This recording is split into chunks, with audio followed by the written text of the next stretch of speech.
conversation du week-end.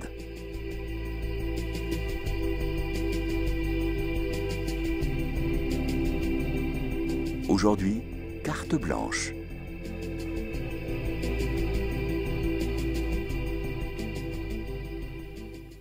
Bienvenue chers auditeurs sur KTO Radio. Nous sommes très heureux de vous retrouver pour une nouvelle carte blanche. Chaque mois, nous donnons le micro à 2 invités pour nous embarquer dans une conversation qui prend le temps. Nous découvrons ainsi des convictions profondes, des expériences et même des goûts musicaux. Et aujourd'hui, c'est Fabrice Adjadj qui prend ses quartiers dans le studio de KTO Radio. Bienvenue Fabrice. Bonjour, merci. Merci beaucoup d'avoir accepté cette émission et son principe.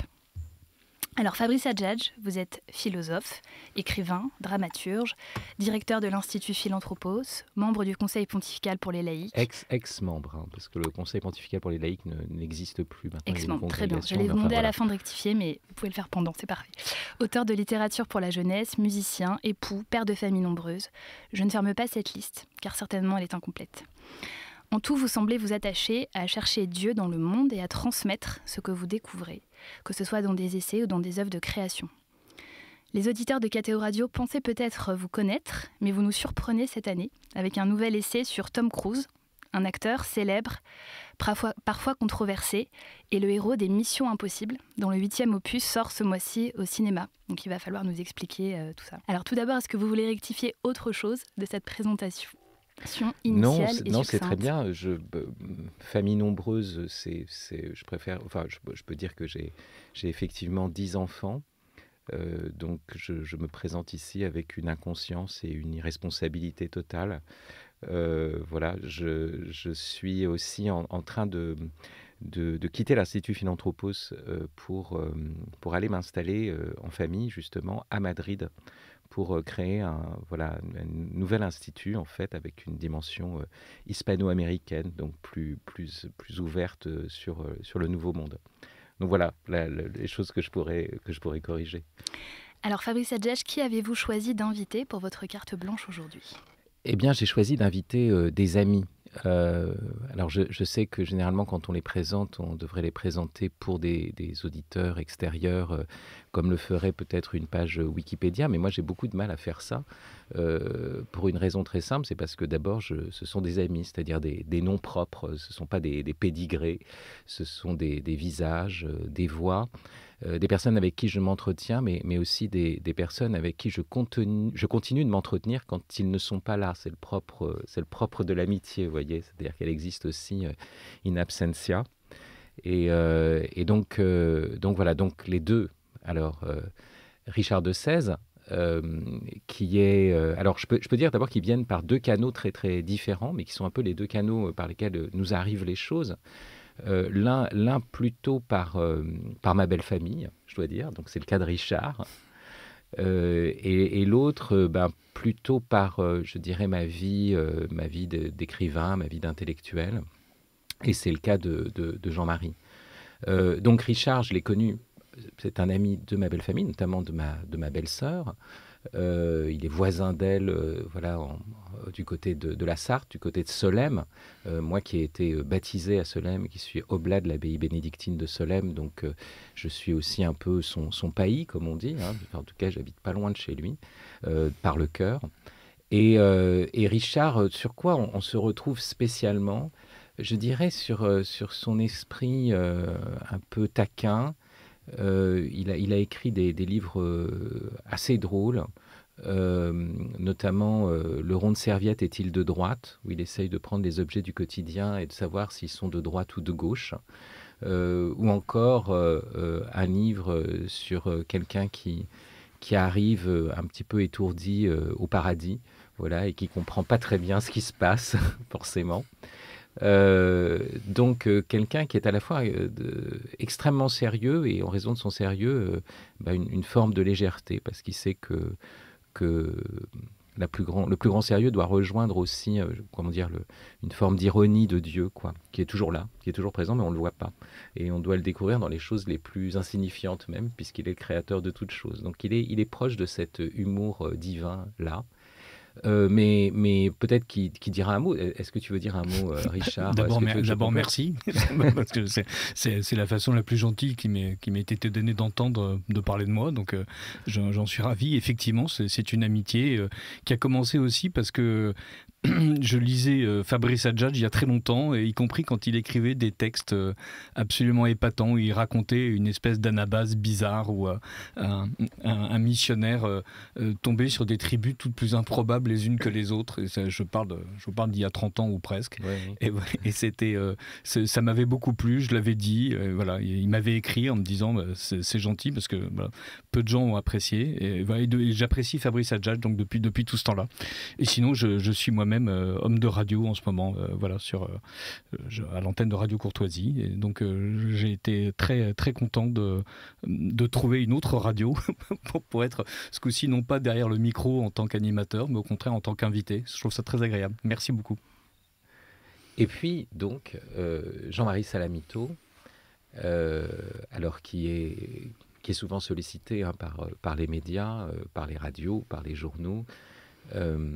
D'abord parce que c'est un des grands historiens du christianisme et du christianisme primitif plus spécialement, mais aussi des pères de l'Église et des pères de l'Église latine, Saint Ambroise et Saint Augustin. Et non seulement on a une amitié, c'est vrai qu'on s'est rencontrés plutôt par la vie intellectuelle, mais pas par la vie universitaire, je dirais plutôt par la vie de l'intelligence. Et par notre passion commune pour les pères de l'Église et je dirais même plus spécifiquement pour Saint Augustin. On a vraiment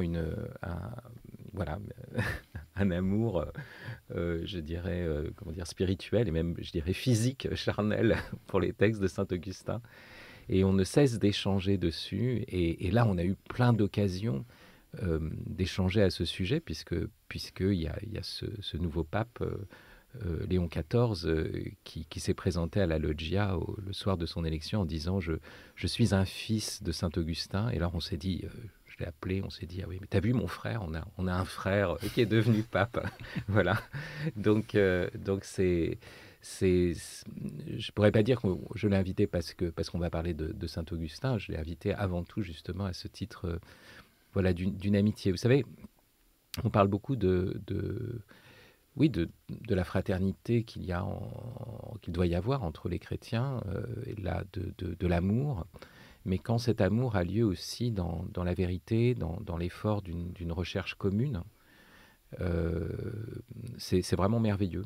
Et j'ai l'impression, souvent avec Jean-Marie, de vivre autant, justement, où peut-être de cette première communauté qu'avait fait Augustin, quoi, à Cassicciacum, voilà, où on lisait de la grande littérature, des grands philosophes, des grands penseurs, et on essayait de s'élever les uns les autres, voilà, par la prière, mais aussi par la réflexion, par la raison.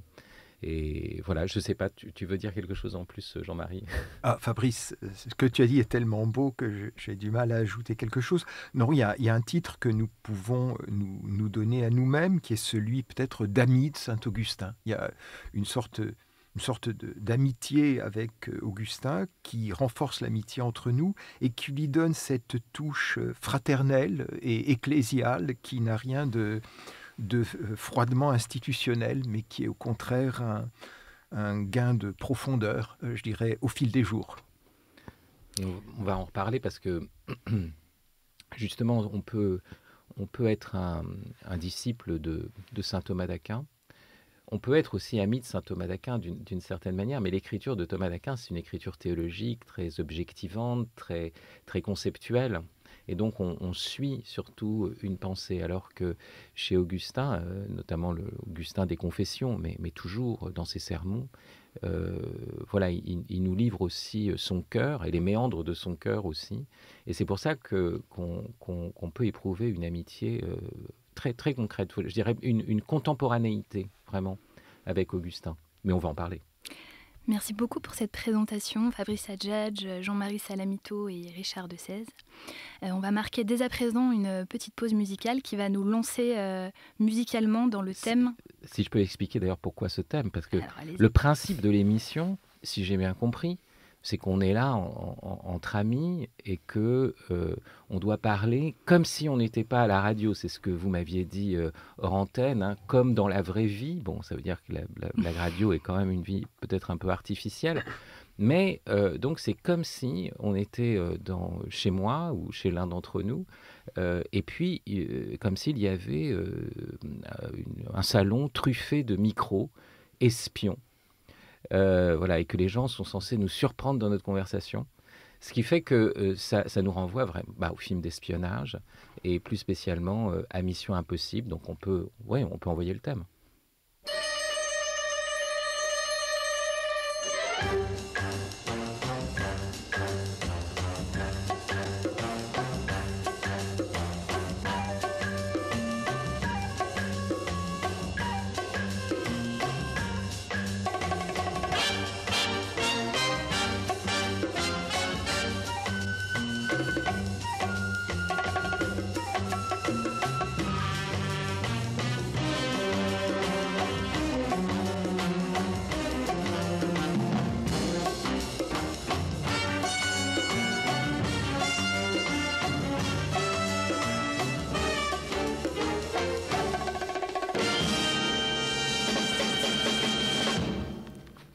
Vous êtes toujours sur KTO Radio, dans la carte blanche de Fabrice Adjadj, qui partage son micro avec ses invités, Jean-Marie Salamito et Richard de Sèze. De quoi allons-nous parler maintenant, Fabrice ?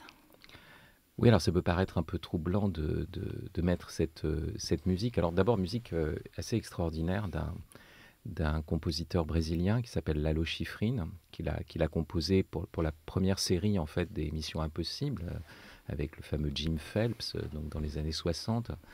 Et qui est un thème en 5 temps. D'abord, il faut préciser l'originalité de ce thème. On connaît Take 5 de Brubeck, mais là, c'est vraiment un des grands thèmes en 5 temps. Et alors, qui est fait sur 2 temps longs et 2 temps courts, le pom, pom, pom, pom, et il s'est appuyé sur le morse. C'est-à-dire 2 longues, 2 courtes. 2 longues, c'est la lettre M, et 2 courtes, c'est la lettre I. Donc, Mission Impossible. Avec ce phénomène syncopé, justement, qui fait qu'on a 2 longues, puis d'un coup, ça a l'air d'accélérer avec les 2 courtes. Donc une musique qui est celle de l'entraînement et qui est associée dans le générique avec cette mèche qui est enflammée et qui marque une sorte de contre-arbour juste avant l'explosion. Alors pourquoi cette musique ? Alors vous l'avez dit au début, hein, j'ai fait ce livre sur Tom Cruise et sa mission impossible. Pourquoi ? Bon, pour des raisons personnelles d'abord, c'est-à-dire que Tom Cruise, c'est un personnage qui a hanté ma jeunesse, puisque je suis de la génération Top Gun, et qu'à 13 ans, j'ai voulu être pilote de chasse, malgré déjà ma myopie aggravée.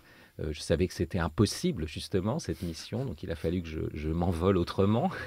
Et puis ensuite, parce qu'il fait partie, il est emblématique de ce cinéma hollywoodien où il y a toujours des sauveurs. Le cinéma hollywoodien est marqué par l'idée finalement par des archétypes qui viennent de la Bible, et notamment l'archétype du sauveur, de la rédemption, et plus spécifiquement encore par l'agent secret. Et l'agent secret qui est dans une mission. Alors forcément, moi, ça m'a tout de suite frappé parce que quand il a commencé son pontificat, le pape François, il a insisté dans Evangelii Gaudium, sur le fait sur ce qu'on appelle la conversion missionnaire, et il a dit que tout homme était une mission sur cette terre. Et ce qui m'a beaucoup frappé, c'est qu'au fond, ça renvoyait à notre enfance. N'importe qui, enfant, c'est senti qu'il était là au milieu de sa famille peut-être, mais qu'il était aussi appelé à autre chose. Et même avec le sentiment étrange que les adultes nous cachaient quelque chose, parce que c'était pas possible qu'ils soient comme ça devant nous, à parler, je sais pas, de l'actualité, de leur travail, alors qu'ils sont vivants, c'est-à-dire avec l'étonnement devant le fait d'exister, devant le mystère de l'être, devant l'éblouissement des choses qu'il y a autour de nous. Et puis le fait que nous sommes tous voués aussi à mourir. Ou même encore qu'il y a des tragédies à côté de nous, des injustices, alors même que nous, on est dans le confort. Et on se dit, c'est pas possible. Il doit y avoir autre chose. Il parle, mais il doit y avoir quelque chose derrière. Et on s'est senti, agent secret. Alors moi, ma question que je vous pose tout de suite, c'est est-ce que c'est moi qui ai cette impression-là, ou est-ce que toi, Richard, tu as eu ce sentiment-là quand tu étais plus jeune? Et puis Jean-Marie. Alors, grâce à Dieu, j'ai jamais eu le sentiment que tu décris très bien dans le livre d'ailleurs, où on dit en fait si ça se trouve c'est pas mes vrais parents. En fait tu dis qu'on a le sentiment d'être un agent dormant et qu'un jour quelqu'un va venir nous réveiller. Il y a presque une angoisse d'attendre que le chef mystérieux se révèle, que le téléphone sonne, que la porte pivote, que le mur s'efface et qu'on accède enfin à la vraie vie.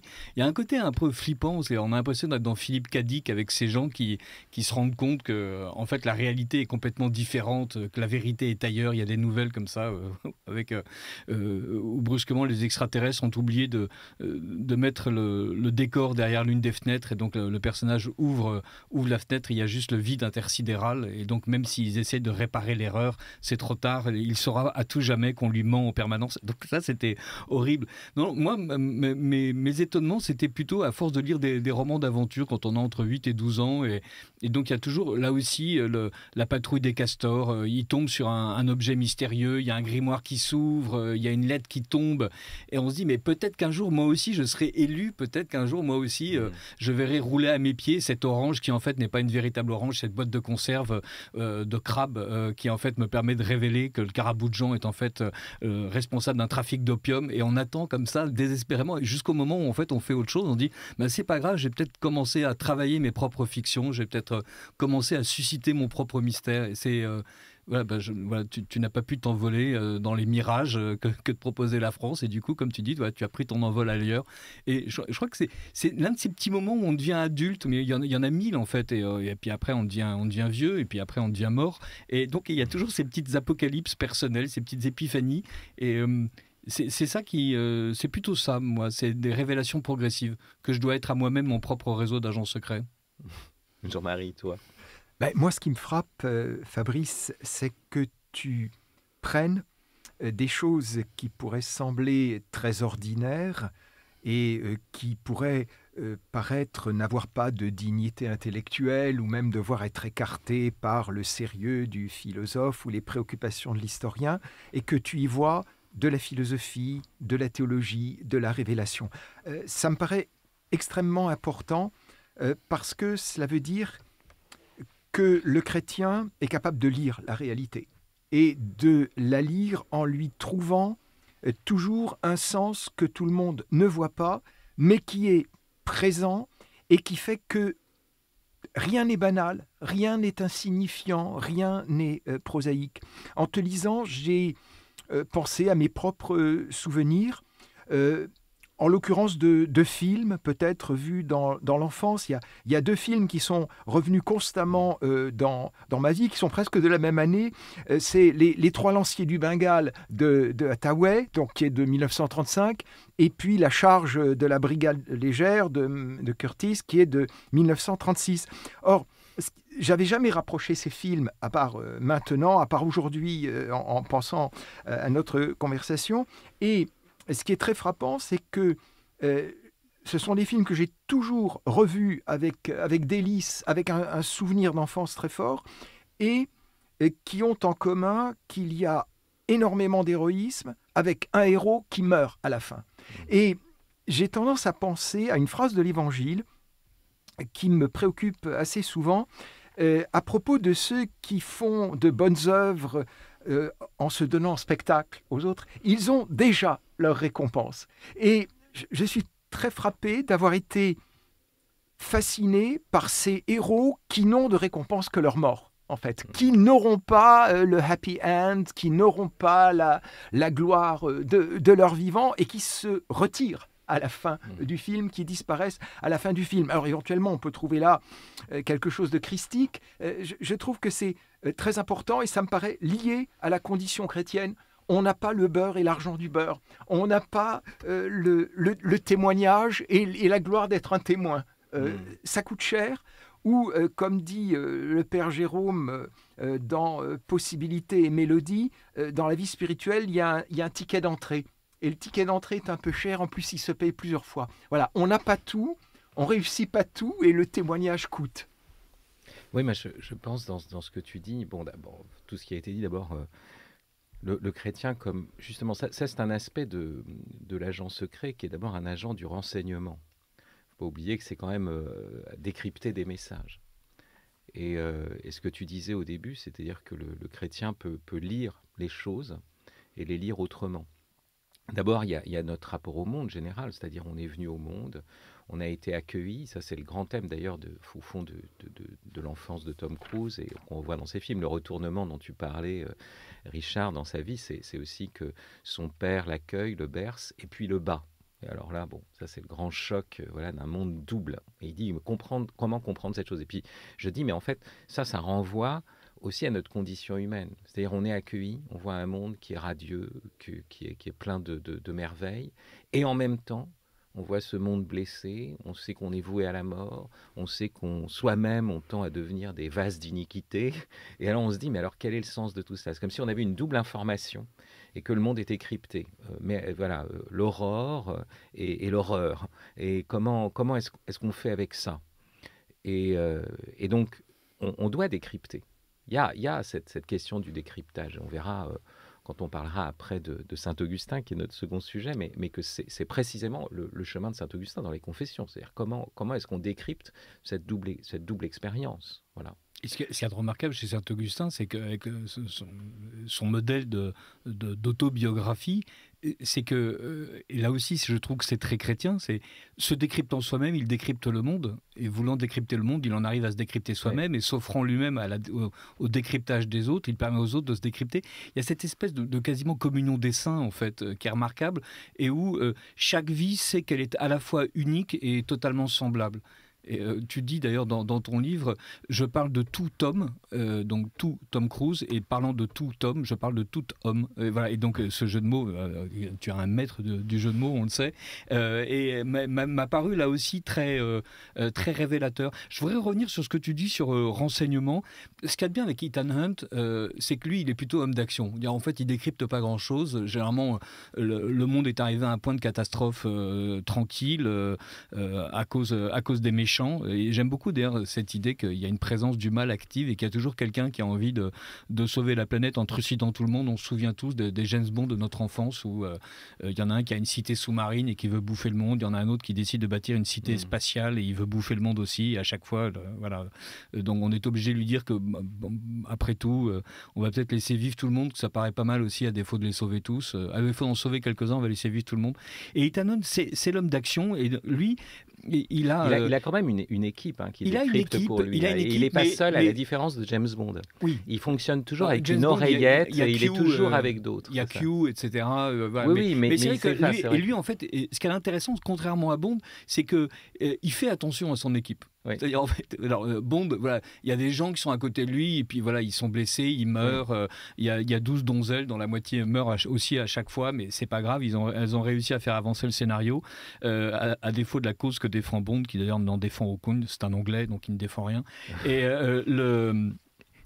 Cruise, Ethan Hunt, lui, défend le monde. Il défend le monde tel qu'il est. Et je trouve ça très chouette aussi, c'est qu'en fait, il prétend pas rendre le monde meilleur. Il essaie juste de le maintenir. Et ça aussi, les méchants sont d'ailleurs ceux qui veulent rendre le monde meilleur, toujours. Parce que le projet, c'est de dire, on va détruire une partie de la population pour enfin faire un monde. Et c'est la logique totalitaire, d'une certaine façon, qui préside toujours. C'est la logique totalitaire. Et alors, c'est précisément une logique anti-chrétienne et anti-augustinienne parce qu'elle n'a pas la notion de péché originel. Alors que la notion de péché originel, que l'on a trop souvent représentée comme une espèce de poids pesant sur les épaules de l'humanité et de chacun de nous, en réalité, le péché originel est libérateur parce qu'il est le concept à partir duquel n'importe qui d'entre nous peut se penser comme pécheur et donc comprendre les pécheurs que sont les autres, être suffisamment indulgent, suffisamment fraternel, au lieu de croire qu'il est du côté des bons et qu'il va supprimer tous les méchants. Oui. C'est même les deux concepts majeurs de Saint-Augustin qui sont très libérateurs. C'est ceux qu'on attaque, donc le péché originel et la prédestination. Alors que justement, le péché originel nous dit il faut essayer de faire un bien autant qu'il nous est possible, nous et moi d'abord, et non pas chercher à réaliser le bien à partir d'une logique des lendemains qui chantent, etc., et d'une logique, je dirais, dépersonnalisée. Et puis, la prédestination, qui est de dire, mais en fait, tout le monde a été appelé, c'est la grande phrase d'Éphésiens 1,4, avant la fondation du monde. Il nous a choisis avant la fondation du monde. Et si Dieu nous a choisis dans le Christ avant la fondation du monde, ça veut dire qu'effectivement, alors même que mes parents m'ont appelé, avant même que mes parents m'appellent, voilà, je suis appelé, voilà, c'est vrai, l'agent dormant, il est là, par Dieu, mystérieusement, d'un appel que je ne découvrirai qu'au fur et à mesure que j'avancerai dans la vie. Mais je voudrais reprendre un truc que tu as dit, Jean-Marie, c'était par rapport à la mort ou à l'effacement. Il y a deux choses qui sont très intéressantes par rapport à ça, qui n'impliquent pas directement la mort, en tout cas cette mort-là du personnage à la fin. C'est que le principe de l'agent secret, et on le voit toujours thématisé justement dans les Missions Impossibles, c'est qu'il s'efface. Il reste secret. Et alors, on voit pas Ethan Hunt mourir, mais on le voit s'effacer dans la foule. À la fin des Missions Impossibles, et encore dans le dernier, c'est très étonnant. Il a sauvé le monde, et dans un des Missions Impossibles, il y en a un qui dit, ils se retrouvent, l'équipe, ils disent, tu te rends compte, tous ces gens-là, ils marchent l'air de rien, ils sont guirés ou avec leur angoisse quotidienne, mais ils savent pas qu'ils ont failli être pulvérisés et que nous, on a fait quelque chose, voilà. Et il dit, oui, voilà, c'est comme ça, on s'efface. Il s'efface dans la foule. Et puis, il y a un autre aspect par rapport à ce secret, qui est le fait que, au fond, le mystère chrétien, même quand on en témoigne, reste un secret. Je veux dire, on a tous ici nos auditeurs, toi Richard, toi Jean-Marie, Flore, vous aussi, on a un rapport au Christ, un rapport qui relève de notre intimité la plus intime, la plus intérieure. Et on en parle, bien sûr, mais on sait que ce dont nous parlons là reste, en deçà ou autre que ce mystère-là, qui nous déborde de nous-mêmes, que notre cœur n'arrive même pas à contenir d'une certaine façon. Et c'est ça le mystère chrétien, c'est que à la fois tout est visible et tout reste secret. C'est comme le pain eucharistique. Voilà, il est au milieu du pain commun, et pourtant c'est là qu'est le plus grand secret. Il est offert aux yeux de tous, et c'est là qu'est le mystère du Christ. Et c'est ça ce qui me...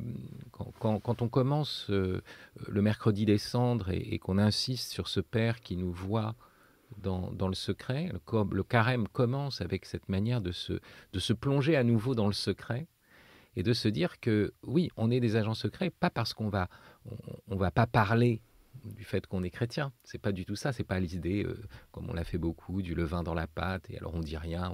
Mais c'est que même quand on en parle véritablement que lorsque les gens sentent qu'il y a derrière quelque chose qui nous habite, qui fait trembler notre voix, qui est au-delà des concepts, des paroles que nous pouvons échanger, parce que c'est le Verbe éternel, c'est pas notre Verbe temporel.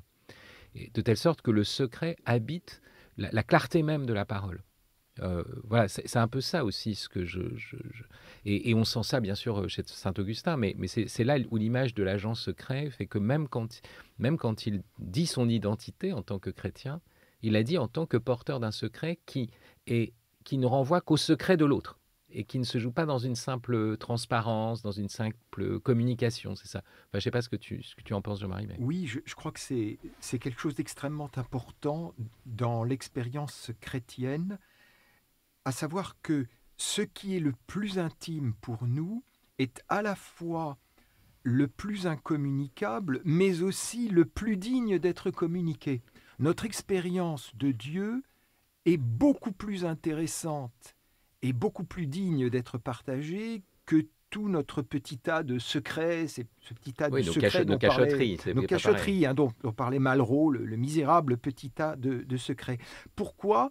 Je pense que c'est comme tu le disais, Fabrice, parce que autrui fait lui-même, très librement et en dehors de toute contrainte et de toute influence de notre part, une expérience analogue à celle que nous faisons. Oui. Et c'est pourquoi nous pouvons, en tant que chrétiens, nous méfier du caractère négatif qui est si souvent donné à la notion de prosélytisme, parce que précisément, parler de Dieu, c'est s'adresser à la liberté d'autrui et lui ouvrir le champ d'une liberté dans laquelle il va nous dépasser et avoir son propre secret et sur laquelle nous ne pourrons strictement On n'a rien. aucune prise, ouais. Je voudrais revenir sur cette idée d'agents secrets et d'agents d'action et d'agents de renseignement. Ce qu'il y a d'intéressant chez Ethan Hunt, c'est qu'il était habité par quelque chose. Il est habité par la nécessité de sauver le monde et de le sauver en tant qu'agent américain de la force Mission Impossible.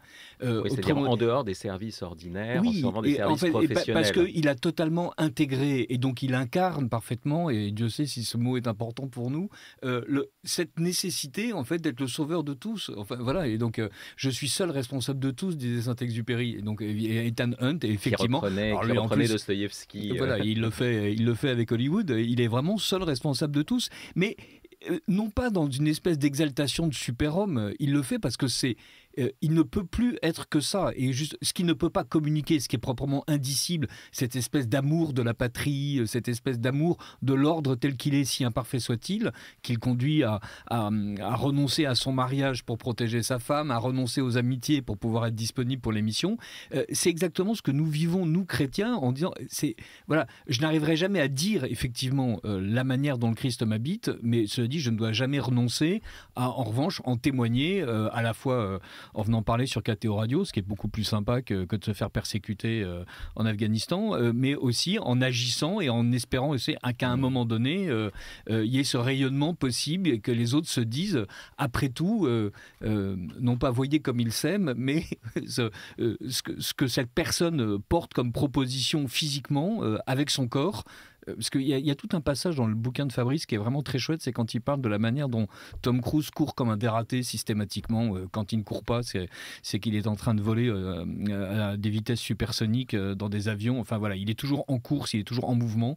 Oui, qui est la grande image paulinienne de la vie chrétienne. Voilà, j'ai couru la juste course, et justement, et à la fin de la course, finis coronatopos, je meurs. Et d'ailleurs, dans le bouquin de Fabrice aussi, qui fait attention aux dialogues qui paraissent les plus anodins, et on a l'impression, avant d'avoir lu Fabrice, que c'était juste pour remplir l'écran. En fait, pas du tout. On se rend compte que, évidemment, les scénaristes hollywoodiens sont de meilleurs scénaristes que nous, en tout cas que moi. C'est quand il parle à l'amiral dans Top Gun Maverick et qui dit « J'aimerais retourner à la maison », ou plutôt « Comment faire pour retourner à la maison, amiral ?» Autrement dit, est-ce que vous me promettez le ciel à l'issue de ma mission ? Et ça. Alors il dit pas ça en plus pour lui-même, il dit ça pour les pilotes, les jeunes pilotes. Oui, pour ceux qui l'embarquent avec lui. Il dit, il ne s'agit pas qu'ils se sacrifient seulement, enfin qu'ils fassent des missions suicides et qu'ils réussissent leur mission disparaître. Il faut qu'ils rentrent à la maison. Et ça, cette question de retourner à la maison, est fondamentale. Mais il y a une chose que je voudrais dire quand même qui est spécifique pour revenir au thème aussi de la mission chrétienne et de la liberté dont parlait Jean-Marie. C'est le fait que dans Mission Impossible, il y a quelque chose qui est très particulier. C'est le message qui s'autodétruit dans 5 secondes. Donc il n'y a plus d'archives. C'est quand même bizarre, quand même, un service de renseignement où il n'y a pas d'archives. Le message disparaît. On ne sait plus qui. Et alors qui connaît le message ? Celui qui a envoyé et celui qui est envoyé. C'est-à-dire qu'en fait, le message n'existe pas. Il est dans le cœur de chacun. Il doit s'incarner. Il n'y a plus de papier au bout d'un moment. Et ça, c'est un point premier qui est très étonnant. C'est-à-dire qu'en fait, la mission est dans un rapport interpersonnel. Et donc, il y a moi et mon créateur, ou moi et mon sauveur, comme dirait le cardinal Newman, mais j'ai été envoyé, et qui le voit ? En fait, il n'y a pas de trace extérieure. Et puis, la deuxième chose, c'est la formule de l'engagement à la mission. C'est-à-dire que ce n'est pas des professionnels, c'est une agence à part, et on leur dit toujours, votre mission, et avec cette phrase qu'on traduit en disant « si vous l'acceptez » en français, mais qui est extraordinaire en anglais, puisque c'est « should you choose to accept it ». Il y a une redondance de la liberté, « choose to accept », choisir d'accepter, et « should you », et qui n'est pas « if », c'est « devriez-vous choisir de l'accepter ». À ce double mouvement où il y a un devoir, et en même temps, ce devoir ne peut se réaliser que dans la plus grande liberté. Parce que tu parlais de nécessité de sauver le monde, justement, ce n'est pas une nécessité. C'est ça qui est très intéressant. C'est devenu sa nécessité. Oui, c'est sa nécessité, voilà. Il l'assume, mais Dieu... Mais ce n'est pas un commandement effectivement extérieur. Oui, Dieu nous appelle, et il nous appelle en suscitant notre liberté. Pas comme des exécutants, mais comme des fils qui assument la responsabilité. Et donc, il veut que notre oui soit oui. C'est pas oui, que ton oui soit oui au sens de quand tu dis oui, maintenant tu fais tout ce que tu dis. Non, c'est que ton oui vienne vraiment de ta liberté. C'est pas du tout à vos ordres. Voilà, c'est ça. Et il y a toujours il y a toujours une réflexion autour de l'ordre, obéir, ne pas obéir dans ces histoires avec Tom Cruise, parce que on dit même pour Jack Reacher que souvent il ne respecte pas complètement les ordres, mais il fait ce qui est right, ce qui est bon, ce qui est juste. Jack Reacher passe son temps à piétiner la loi avec les deux pieds et si possible le reste du corps. Mais justement parce que il y a ce que tu disais très bien, cette charge personnelle de la responsabilité. Et le fait que Dieu veut, c'est le mystère de l'alliance, qui est un mystère à la fois nuptial, mais qui est un mystère filial, c'est-à-dire le Fils est libre. Et il doit dire consentir, il doit dire oui, et il doit prendre en charge ce que Dieu lui demande, à partir vraiment de ce qu'il a de plus créatif, de plus libre, de plus original, de plus insubstituable. Et c'est ça qui est vraiment très, très mystérieux, quoi. On va passer peut-être à la deuxième partie, mais auparavant, j'explique. On va écouter un morceau de grégorien chanté par un autre ami qui n'est pas là, Damien Pueblo et les chantres du Toronnet. C'est un grand offertoire grégorien, Illumina. Et si je propose cette chanson, c'est ce chant, c'est parce que le grégorien de Damien Pueblo ressemble beaucoup à ce chant ambrosien qu'écoutait Augustin. Et qui est ce chant dont Augustin dit dans les Confessions qu'il s'est d'une certaine façon inventé dans l'église de Milan, alors même qu'il y avait des persécutions et qu'on était ensemble et qu'on devait se soutenir au milieu de ces persécutions. Et comment on se soutient l'un l'autre? En chantant. Merci beaucoup Fabrice. Vous êtes bien sur KTO Radio dans la carte blanche de Fabrice Adjadj. Et après cette pause musicale, on se retrouve avec vos invités Jean-Marie Salamito et Richard Desèze pour la dernière partie de cette émission. A tout de suite sur KTO Radio.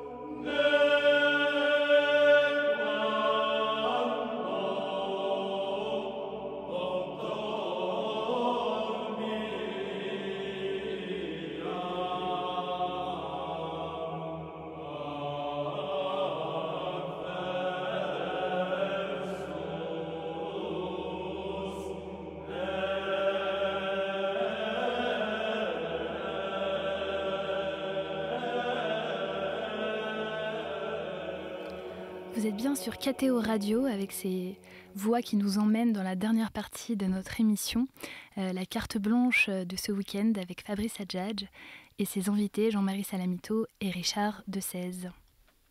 Merci Flore.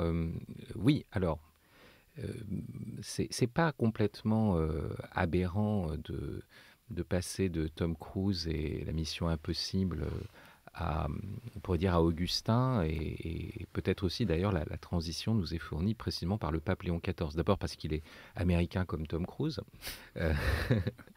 ensuite parce que il a ce... Bah oui, parce qu'il a commencé en disant, le mal ne triomphera pas. Et puis, comme on l'a dit précédemment, il nous renvoie aussi à chacun à notre responsabilité. Et j'ai été très frappé, j'aimerais vous entendre là-dessus, parce que avec Jean-Marie, on a évoqué ces différentes paroles, on y reviendra, ce qu'il a prononcé, les citations de Saint-Augustin qu'il y a chez ce fils de Saint-Augustin, cet Augustin qui est le pape Léon XIV, l'Augustin Robert Francis Prévost. Il a cité, pour vous je suis évêque, avec vous je suis chrétien. Bien sûr qu'il a, dans sa première homélie d'intronisation, il a cité la parole « Mon cœur est sans repos », tant qu'il ne repose en toi, Seigneur, donc la parole des confessions. Mais, et puis, d'autres paroles, mais il y en a une qui m'a beaucoup frappé, c'est lorsqu'il est face aux médias et qu'il reprend un sermon d'Augustin, où Augustin dit, voilà, les temps sont mauvais. Hein, il reprend une citation de Paul, hein, voilà, les temps sont mauvais, etc. Bon, c'est terrible, voilà, le monde va mal. Bon, tout le monde le constate. Il n'y a pas besoin de s'expliquer plus longtemps. Et il dit en même temps, mais attention, nous sommes les temps. Cette phrase, hein, nous sommes les temps, et tels que nous serons, tels seront les temps. Et c'est très étonnant parce que à la fin de sa première homélie aussi, il dit, mais attention, enfin, il nous rappelle toujours, il dit, mais et si, quand il cite Léon XIII, et il dit, mais si tout d'un coup, cette parole du Christ, chacun de nous la mettait en œuvre, là, est-ce que les choses ne seraient pas changées à bref délai, dit-il. Voilà, bref délai, c'est la mèche qui court, hein, dans Mission Impossible, voilà, l'urgence comme ça. Et le fait que voilà, on peut se plaindre, on peut toujours être dans cette position plaintive, réactive, que j'appellerais réactionnaire au sens opposé, je dirais, à la tradition. Ouais, on dit tout va mal, c'était mieux avant, c'était voilà, et on attend d'un système qu'on condamne l'apparition d'un autre système qui sera peut-être meilleur. Mais nous, qu'est-ce qu'on fait? Et Augustin nous renvoie chacun à notre qualité d'agent, voilà, d'envoyé. Après tout, si je perçois le monde à partir de moi-même, comme un centre du monde, c'est bien que le bien doit aussi advenir par moi-même, comme un foyer du monde, par où Dieu veut rayonner. Alors voilà, cette parole, d'abord Jean-Marie, parce que c'est toi qui connais bien ces textes, tu enseignes sur Saint-Augustin et sur la Cité de Dieu depuis des années, donc voilà, tel que nous serons, tels seront les temps. Oui, c'est très typique de la situation historique d'Augustin, et c'est bon que nous ayons un théologien et un spirituel qui a pensé sa propre situation historique. C'est-à-dire qu'Augustin et ses fidèles ont entendu parler de manière très forte par des réfugiés qui étaient arrivés d'Italie en Afrique. Ils ont entendu parler du pillage de la ville de Rome qui a eu lieu les 24, 25 et 26 août de l'année 410, pillage effectué par des barbares qui étaient des mercenaires pour Rome, qui n'avaient pas été payés à temps et qui ont décidé de se payer eux-mêmes en pillant Rome pendant 3 jours et puis ils se sont retirés. Ça, c'est un traumatisme pour l'Empire romain à peu près comparable à ce qu'a pu être aux États-Unis le 11 septembre 2001. Et Augustin est le seul auteur, y compris parmi les auteurs chrétiens, qui ait une réaction qui soit autre chose que de se lamenter et de noircir encore la réalité déjà dure. Ça me paraît extrêmement important parce que, comme tu le disais Fabrice, ça donne une place à l'action de chacun. Et puis ça rappelle aussi une chose, c'est que toute cette histoire humaine, avec des catastrophes, est entre les mains de Dieu. Ce qui me paraît extrêmement important chez Augustin, c'est que lui qui a été manichéen et qui a cru qu'il y avait une lutte de 2 principes faisant quasiment jeu égal dans le monde, lui a cette idée que de toute façon, c'est Dieu qui aura le dernier mot. C'est lui qui englobe l'histoire et que même le pouvoir du mal, le pouvoir de Satan est de toute façon limité. Il y a un très beau passage dans la Cité de Dieu où Augustin dit « Le diable n'est pas resté dans la vérité, mais il n'a pas pu se soustraire au pouvoir de celui qui ordonne le monde. » C'est-à-dire que même le mal a sa limite et il est comme inclus, comme emprisonné d'une certaine façon dans la puissance de Dieu. Et donc, il y a toujours une marge de manœuvre pour l'être humain. L'être humain n'est pas contraint, n'est pas écrasé. Et qu'Augustin en ait eu conscience dans une époque extrêmement difficile pour l'Empire romain et où le pessimisme, au fond, était à la mode, je crois que c'est une très belle leçon, notamment quand, comme tu l'évoquais, nous serions tentés, et c'est bien une tentation, de nous lamenter sur notre propre époque. Oui, et puis je pense à cette chose dans la cité de Dieu, c'est-à-dire la cité de Dieu, c'est pas une cité mondaine à côté d'une cité des méchants, c'est le royaume des cœurs en fait.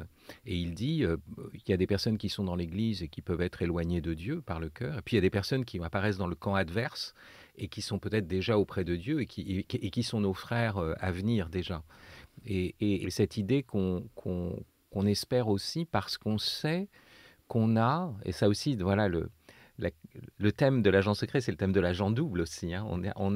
Il y a des infiltrés partout. Alors, il y en a dans l'Église qui peuvent être des faux maîtres, des faux docteurs, etc.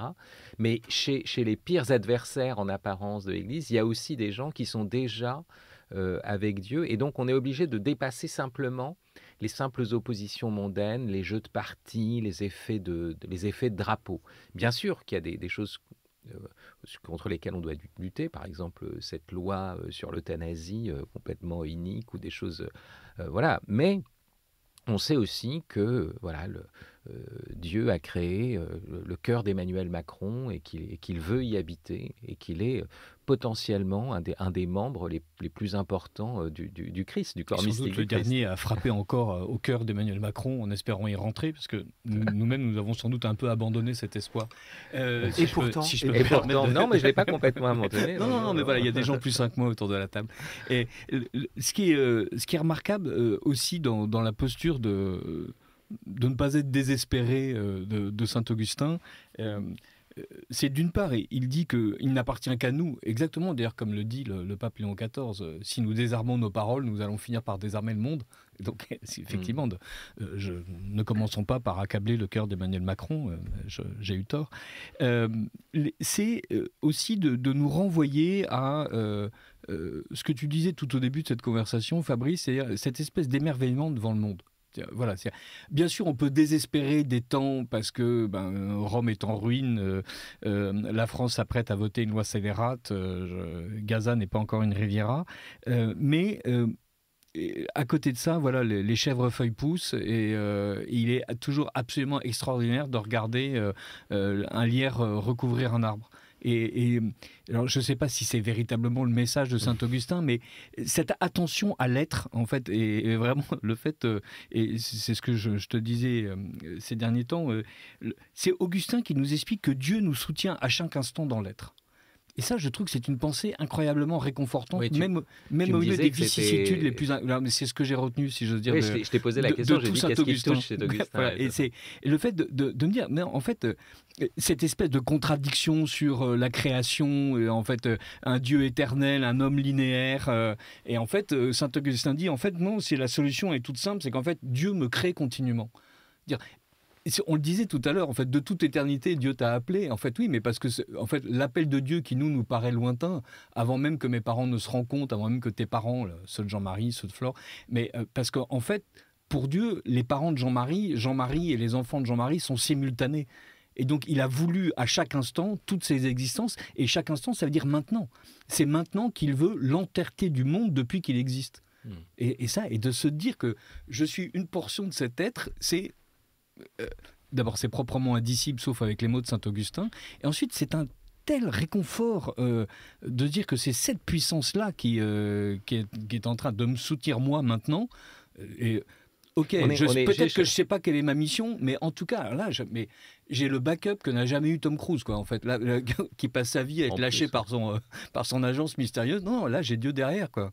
Et en dessous et au-dessus, enfin, c'est assez sympathique. Et tu dis portion, mais bon, c'est pas exactement le bon mot, parce que effectivement, on est une partie d'un ensemble, on est membre d'un corps mystique, ça c'est au moins potentiellement pour tous, mais on est aussi chacun l'unique. Ça, c'est très important dans la relation à Dieu. J'aime beaucoup cette parole de Bossuet qui dit « Dieu n'est pas un tout qui se partage ». Et le fait que voilà, il y a aussi cette intimité, il est plus grande que tout ce que je puis penser et plus intime à moi que moi-même, comme dit Augustin. Et je voudrais quand même, parce que puisque les auditeurs de cette émission ont des micros donc dans l'endroit où nous sommes en train de parler et qui nous écoutent, qui comprennent que ce dont on parle, c'est l'appel qui leur est adressé à chacun de manière unique. on peut parler de cette question où les temps seront comme nous serons, mais voilà, chaque auditeur doit entendre ça, quoi. Moi, je voudrais qu'on puisse toucher à ce royaume des cœurs, en fait, à ce qui est au-delà de, comme je disais tout à l'heure, de ce que nous arrivons à dire, mais le fait que, oui, c'est incommunicable qu'on a en chacun de nous, mais qui est le principe, comme tu le disais, Jean-Marie, de la communion, quoi. Et ça, c'est essentiel. Alors, ça veut dire quoi, désarmer nos paroles? Qu'est-ce qu'on doit faire? Ah oui, Jean-Marie, qu'est-ce qu'on doit faire? Ça veut dire qu'il faut admettre que la parole qui peut nous être donnée d'autrui vient d'au-delà d'autrui. Et comme cela, nous ne sommes jamais prisonniers d'autrui, ni dépendants d'autrui, mais le seul dont nous sommes dépendants, c'est ce Créateur et Sauveur dont parlait Richard à l'instant, qui agit sans cesse. Et c'est précisément parce qu'il agit sans cesse que nous sommes amenés à agir sans cesse et à ne pas désespérer de freiner quelque chose, qui sait d'éviter cette loi, d'arriver à quelque chose. Il y a l'idée que comme Dieu écoute toujours, il faut prier toujours, comme il agit toujours, ce que dit Jésus dans l'évangile de Jean chapitre 5, eh bien, il nous appartient d'agir toujours. Parce que nous sommes constamment avec un interlocuteur, avec un secours, avec un interlocuteur. C'est exactement le contraire du fatalisme, c'est tout le contraire du désespoir, et c'est la course. Cette course dont tu parlais à propos du héros de film, c'est la course de Paul. Nous sommes en marche. Hein, nous sommes en marche, nous sommes en chemin, et une des plus grandes métaphores augustiniennes, nous le savons, c'est celle du voyage. Nous sommes en route, et nous sommes être des en pèlerins, route, oui. nous sommes des pèlerins, et ça veut dire qu'on fait des pas, ça veut dire qu'on ne s'arrête pas. Oui, mais une des choses qui pourrait faire obstacle, qui fait qu'on attend du dehors et qu'on n'arrive pas à prendre d'initiative, c'est qu'on attend d'une certaine façon l'autorisation du monde pour être chrétien, ce qui est absurde. À la limite, l'opposition du monde est l'espace même du témoignage, qu'on appelle martyr. Donc, c'est pas l'opposition du monde qui empêche le témoignage chrétien, au contraire. Mais derrière ça, il y a quelque chose qui est la nostalgie de la chrétienté chez certains. Et croire que c'était mieux quand c'était une chrétienté, alors que justement, l'histoire de la cité de Dieu, c'est de dire, parce que quand Augustin écrit la cité de Dieu, c'est une Rome qui s'est déjà majoritairement convertie, enfin voilà, où le pouvoir même reconnaît le Christ, hein, le christianisme d'une certaine façon, officiellement.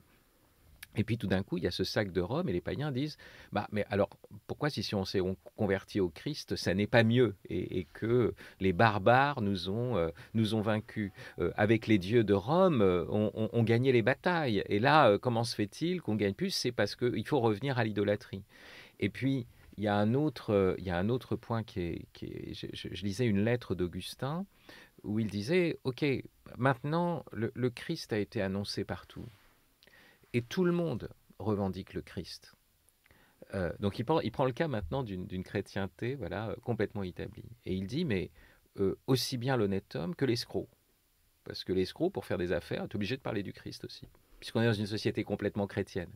Donc ça devient le label, ça devient... on fait du Christ-washing, voilà, partout. Et tout le monde parle de Jésus. Et c'était ça aussi une chrétienté. Et Augustin nous dit, attention, la question, c'est qu'est-ce qui se joue dans les cœurs?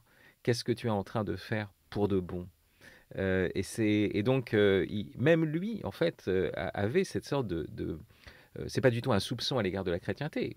C'est très bien qu'il y ait une chrétienté, mais que c'est pas là que ça se joue principalement. C'est toujours dans ce message autodétruit. Et puis, qu'est-ce qui se passe dans chacun, dans sa manière de porter la mission? Qu'est-ce que tu penses, toi, Richard, qui a aussi des combats politiques? On ne va pas s'étendre sur ce que sont tes combats politiques, mais je veux dire, est-ce que tu n'as pas, toi, un peu trop la nostalgie de la chrétienté, ou comment tu vois, toi, cette question-là? J'ai pas la nostalgie de la chrétienté. On parle beaucoup de problèmes systémiques, le racisme systémique, où on parle de structure de péché. La chrétienté, c'est une structure de bien, en fait. C'est plus simple d'être vertueux dans une structure chrétienne. Voilà. Donc effectivement, ça ne veut pas dire que l'escroc qui se prétend chrétien ou l'escroc qui est chrétien dans une structure chrétienne continue à escroquer. Mais c'est un peu comme les valeurs de la République où les gens qui nous expliquent l'euthanasie, on n'a jamais vu quelque chose d'aussi libre, d'aussi égal et d'aussi fraternel. Voilà, on n'est pas obligé de trouver que c'est la plus parfaite expression de ces valeurs-là. Mais je dirais que dans la chrétienté, la vérité est proclamée. Mais ça ne veut pas dire que les gens sont tous meilleurs. Parce qu'on est avec une vérité proclamée, on devient soit meilleur, soit pire. Et c'est dans une chrétienté qu'il peut aussi avoir le pire. Mon christianisme, il est moins dans l'abîme et dans la cime. Il est au niveau des pissenlits et du lierre. C'est-à-dire, voilà, on fait ce qu'on peut. Avec ce qu'on a compris du message, surtout si le message s'est autodétruit. Enfin, à côté de ça, on rentre dans une librairie, on achète l'évangile, donc du coup, c'est un peu plus simple que pour Ethan Hunt. Je veux dire, voilà, si jamais il a perdu la mémoire entre le début et la fin du film, nous, en tout cas, on peut... On peut y revenir, mais ça doit à chaque fois s'incarner quand même. Voilà. On ne devient pas meilleur ou pire. Voilà, on avance, pour reprendre Augustin, on avance sur une voie qui cherche des pèlerins pour marcher sur elle-même. Et j'ai pas du tout l'impression que la chrétienté soit un chibolette, une espèce d'épreuve décisive où on est obligé justement d'être ou saint ou salaud. J'ai l'impression que la chrétienté permet à tous ceux qui ont du mal à choisir, malgré tout, d'être un peu guidés. Voilà. Et donc, une fois de plus, j'ai pas une nostalgie de la chrétienté parce que, d'abord, parler de chrétienté comme si c'était un moment défini dans l'histoire, alors qu'entre la chrétienté du 5e, du 10e et du 15e siècle, entre ce qu'a vécu la Lituanie au 17e siècle et le Portugal au 12e, enfin bon, sans parler des Inuits au 19e, c'est tellement différent. Ok, l'Église est catholique et universelle, mais il n'y a pas de... On peut pas dire... Il y a que les féministes pour parler d'un continuum. Nous, on sait bien que cette histoire est fragmentée. Mais cette chrétienté, en fait, elle est en marche. Cette chrétienté, elle est en train d'advenir. En fait, c'est ça qu'il y a de bien avec Saint-Augustin, avec l'Église catholique en général, c'est qu'on nous dit que le royaume, on est perpétuellement en train de le bâtir, on le bâtit à la fois sur terre et dans le ciel. Le pape François nous explique qu'on le bâtit sur terre en étant charitable, en allant vers les pauvres et en respectant la nature, et en même temps on le bâtit dans le ciel. Vous savez, exactement comme ces vieilles fresques où on voyait d'un côté les anges qui sont en train de transporter la maison de la Vierge à Lorette, et sur la même fresque, il y a les anges en train de transporter la maison et le bateau en train de transporter la même maison. Mais parce que c'est vrai en même temps. Niveaux, voilà, c'est simultané. Oui. Jean-Marie, un mot, il reste une minute. Oui, je dirais c'est très augustinien. C'est l'image qui est dans le Sermon 362. L'architecte bâtit une maison qui va durer avec des échafaudages qui seront démontés. Toutes nos actions sont des échafaudages qui disparaîtront un jour pour laisser place à l'éternelle cité de Dieu. Voilà, on a parlé... François avait commencé en disant chacun doit se dire, et chacun de ceux qui nous écoutent doit dire, voilà, je suis une mission sur cette terre, c'est pour ça que je suis venu au monde, et je suis là pour bénir, vivifier, faire le bien autour de moi, même si à chaque fois ça a l'air de voir s'effondrer, se réeffondrer, etc. Il n'y a pas de permanence, mais la trace de nos actions voilà, est inscrit nos noms dans le ciel, et pas simplement voilà, la simple trace qu'on a laissée sur cette terre. Et ce qui est beau, c'est que notre pape Léon XIV en fait, reprend cela en insistant sur cette responsabilité personnelle comme chez Augustin. Donc voilà, vive Léon XIV et vive les temps qui s'ouvrent devant nous et qui seront tels que nous serons. Et marchons avec lui, nous marchons. Merci infiniment Fabrice Adjadj d'avoir été notre carte blanche aujourd'hui. Merci beaucoup à tous les deux, Richard de Sèze, Jean-Marie Salamito. Je signale un recueil de chroniques publié par vous, Richard, Les belles-mères sont-elles de droite ? À la Nouvelle Librairie, voilà, ça a l'air très drôle. Et également, de votre part, Jean-Marie Salamito, un texte dans l'ouvrage de Samuel Pruvot sur Léon XIV qui a réussi le tour de force d'être publié quelques jours après l'élection du nouveau pape. Voilà, un texte sur, je crois, Léon XIV et Augustin. Voilà, et je rappelle l'essai de Fabrice Adjadj, Tom Cruise et sa mission impossible. Merci, Flore. Qui sort ce mois-ci, c'est bien ça ? Oui, il est déjà sorti. Voilà, il est déjà sorti.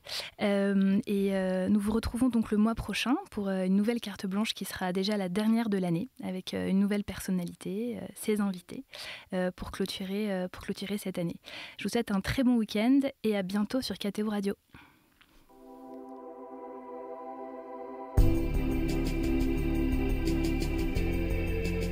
Les conversations du week-end.